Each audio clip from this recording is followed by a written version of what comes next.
অনেকগুলা মন্ত্রী হয়েছে, চাঁদাবাজির নতুন সংজ্ঞায়ন করেছে সমঝোতা। তারা আওয়ামী লীগের সাথে সমঝোতা করে, চাঁদাবাজির সাথেও সমঝোতা করে, সন্ত্রাসের সাথেও সমঝোতা করে, দুর্নীতির সাথেও সমঝোতা করে, ভারতের সাথেও সমঝোতা করে, আওয়ামী লীগের সাথেও সমঝোতা করে। এই নব্য সমঝোতাকারীদের আমাদের বয়কট করতে হবে ইনশাআল্লাহ। আমাদেরকে কথা বললে কথা বলেন নাকি তাদের চুলকানি শুরু হয়ে যায়। নাসিরউদ্দিন পাটোয়ারি এমনি ভালো, শুধু বিএনপি সম্পর্কে না বললেই তার হইল।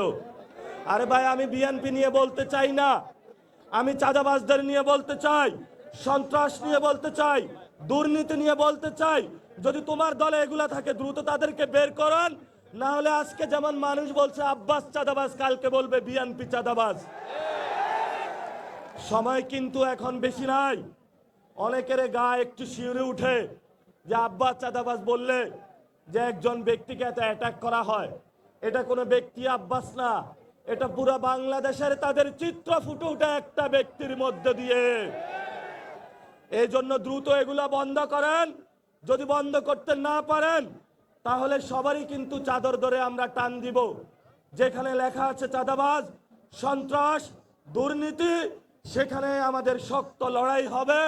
আপনারা ঘরের দেওয়ালে, মার্কেটে, বিভিন্ন জায়গায় লিখে রাখবেন চাঁদাবাজদের বয়কট করুন। এখানে চাঁদাবাজের প্রবেশাধিকার নিষিদ্ধ, সামাজিকভাবে তাদেরকে বয়কট করতে হবে।